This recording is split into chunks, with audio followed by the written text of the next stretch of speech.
Hello, my dear friends. So, today we will talk about the movie Tumbbad. Basically, this is a very underrated movie. You must have heard many times that it deserved an Oscar. Even though the film has a low rating, it still received the love from the public that it truly deserved. So, finally, without wasting time, let's move towards its main storyline. This entire story is divided into three chapters. First, the show that shows 1918, then 1933, and finally 1947. At the beginning of the story, the lead character Soham Shah tells his son that centuries ago there existed a goddess of abundance. This goddess possessed an unlimited treasure of grains and gold. When the universe was created, she gave birth to 16 crore deities from her womb. But her favorite child was for her first son named Hastar.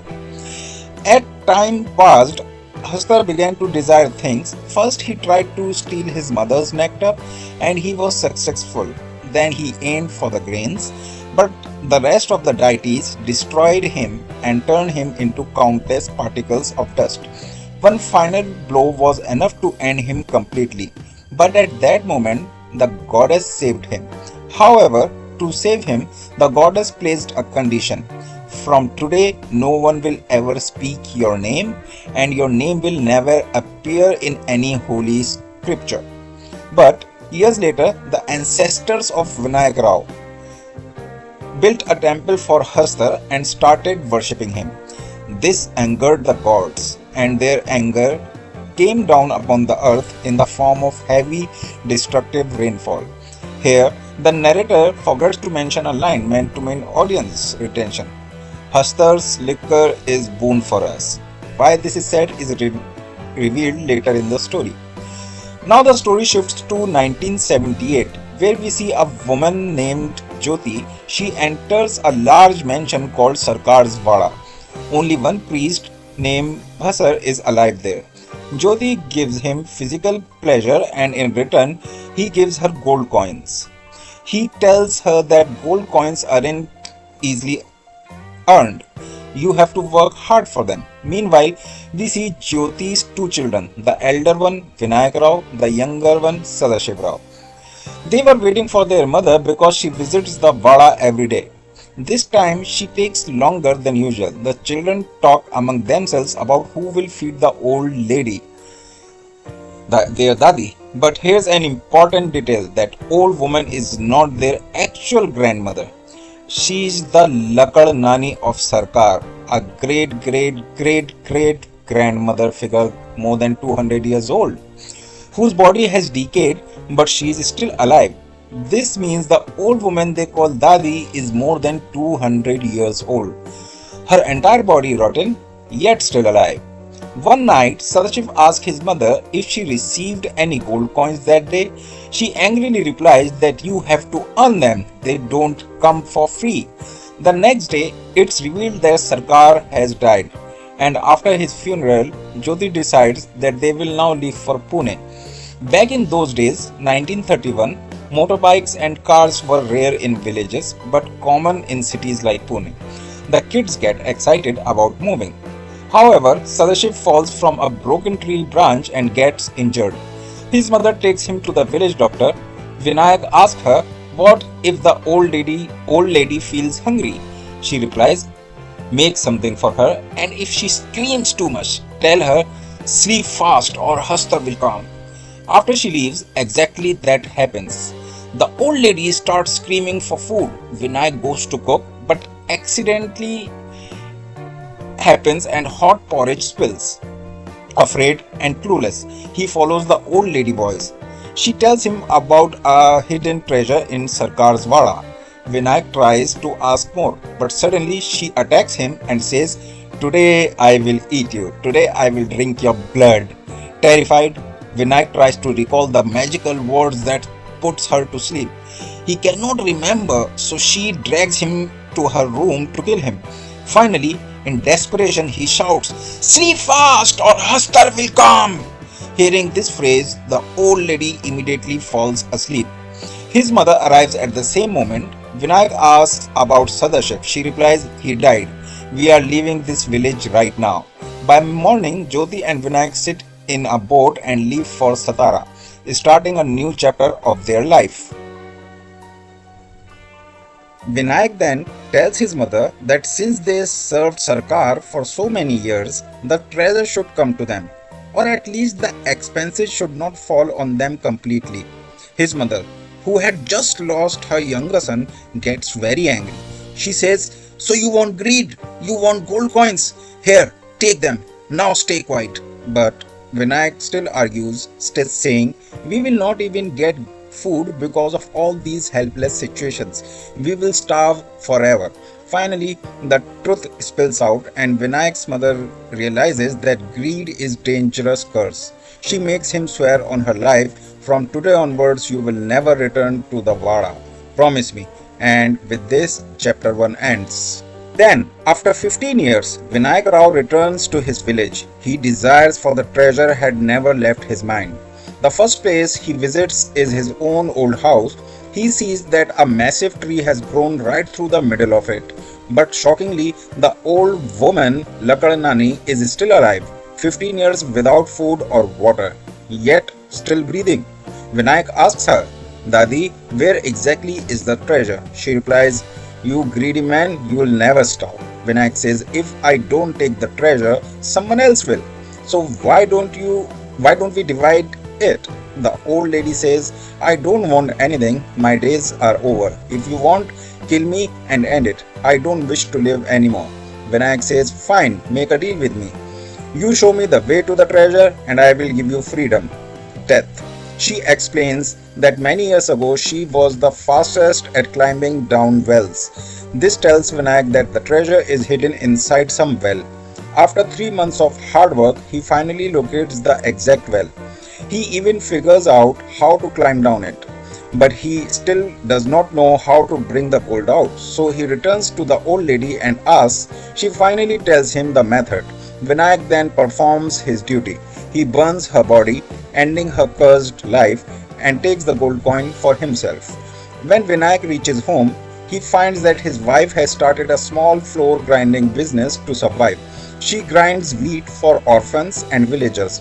Vinayak gets angry at first, but then proudly says, now I will make you a queen. Our days are about to change. We are going to become rich. Next day, Vinayak goes to a shopkeeper, an old money lender named Raghav. Someone has once owed 38 rupees to. Vinayak shows him a gold coin and asks its value. Raghav says it's worth 100 rupees. The 38 rupee loan gets cleared instantly and Vinayak even gets 62 rupees extra. Vinayak then tells him, I have 3 more gold coins. Do you want to buy them? And so, day after day, Vinayak keeps visiting the Vala, bringing more and more gold coins. Sometimes 8 or 10 coins, sometimes only 2. Raghav repeatedly asks him, where do you get all these coins from? Is it stolen? Vinayak replies, these are my ancestral ornaments. Don't worry about where I get them from. Slowly, Vinayak becomes wealthy. He buys a nice house, earns respect, and even becomes more lustful and arrogant. One day, Raghav meets a British police officer named Sergeant Cooper and tries to get a government job. Cooper has only 1 month left before his transfer. Raghav visits Vinayak and suggests, take me as your partner, we will divide the treasure equally and I will help you manage the money because you are not able to hide or store it properly. Vinayak refuses, I can handle my work, you handle yours. Days continue to pass. Now only 7 days remain before Cooper's transfer. Raghav thinks, why not stop Vinayak from going to Vada? Keep him busy here in Satara and meanwhile I will go to the village, climb down the well and steal the treasure myself. So he buys Vinayak ancestral house papers for rupees 50 and gives them to him as a distraction. But that night, the woman Raghav had sent to distract Vinayak gets tempted by a 100 rupee bribe and tells Vinayak the entire truth. Raghav is trying to keep you here for 2 days because he is going to the Vada himself to steal the treasure. Now the scene shifts to Tumbbad, where Raghav has already reached. But to his surprise, Vinayak Rao has also arrived, secretly watching his every move. Still, Raghav continues walking confidently, explaining everything about the constellation, the route, and every step required to reach the treasure, not realizing that Vinayak is observing him closely. Raghav sees that a little earlier, Vinayak had climbed down the well with a small lantern and had come back up with few gold coins again. This makes it clear to him the gold coins are inside the well. As soon as Vinayak leaves, Raghav also climbs into the well. He travels through the same internal pathway. Deep inside, after walking quite far, he reaches a large iron trunk that carried the symbol of the goddess of plenty. Chains were hanging all around it. Going very deep into the darkness, with great courage, Raghav climbs down. There, inside the depths, he sees the womb of the goddess. Its walls glowing in a deep red color, and it looks as if something is breathing inside it. Transparent larvae are crawling around, and one of them sticks onto Raghav's body. Suddenly, his eyes fall on a small button-like opening. When he opens it, he finds a dough doll hidden inside. The moment the smell of grain reaches Hastar, Hastar attacks, not only eating the dough doll but also devouring Raghav. After some time, Vinayak arrives and sees that Raghav has met the same fate as his grandmother. But since Raghav had once helped him when he needed money, Vinayak does not leave him suffering. He performs the same rituals and sets him free, ends his cursed life. Why Hastar curse is called a blessing? This is where the earlier statement becomes clear. Hastar curse is a blessing for us. Why? Because anyone who comes in contact with Hastar or is bitten by Hastar becomes immortal. But this immortal life comes with a horrible condition. The body starts rotting, flesh decays, the person remains alive but permanently suffering. So yes, immortality might seem like a blessing, and knowing the source of the gold coins might look like an advantage. And now slowly time moves forward and the story reaches its third chapter, where we are told that it is 1947. By this time, Vinayak Rao has three children, two daughters and one elder son named Pandurang. We see that Pandurang has a disability in one leg, meaning he cannot walk properly. Yet, Vinayak Rao still gives him a small time slot and a practice station so he can learn to climb down the well and bring up gold coins. Every day, Pandurang practices and counts how many coins he can collect within a limited time. Since this was the time of freedom fighters, the government decides to seal the well and take it under their authority. When Vinayak Rao learns that the well will now come under government assessment, he panics. How will he go inside now? And how will he bring out the gold coins anymore? He has aged, his body has become weak, and climbing up and down the rope repeatedly has drained his strength. So he decides that he will take his daughter there and train her. They take their car and go straight to the Tumbbad. After reaching the place, Vinayak Rao teaches his daughter how to make the floor dolls and tells her to put stones inside them as well. Because the demon Hastar eats the floor dolls and stones give more chewing time, which means more time for them to steal gold coins. But foolish Pandurang secretly carries a small floor doll with him. When he takes it out near the well, Hastar follows its smell and comes after them. Vinayak Rao tries saving his daughter, while Pandurang opens his pouch and keeps some gold coins for himself. When they climb back up, Vinayak slaps him hard. Are you mad? You could have died. I did not tell you not to take any floor there. Why did you take it? Pandurang says, sorry Papa, it won't happen again. When they return home and Pandurang shows his mother the first gold coin he ever earned, she asks how he got it and what he saw down there. But Pandurang avoids answering and says, you just keep it safe. This shows that until now only Vinayak Rao knew how to enter the internal tunnel and collect coin. But now even Pandurang knows. As greed and lust run in this family for generations, Pandurang also goes to the same woman his father visits. He tells her, just like my father visits you, when I grow up, I will also come to you. And he gives her his first gold coin. Later that night, Vinayak visits that woman and she shows him the gold coin Pandurang gave her. Vinayak's brains explode with anger. He returns home and beats Pandurang again. You want woman? Want to copy me, you useless boy?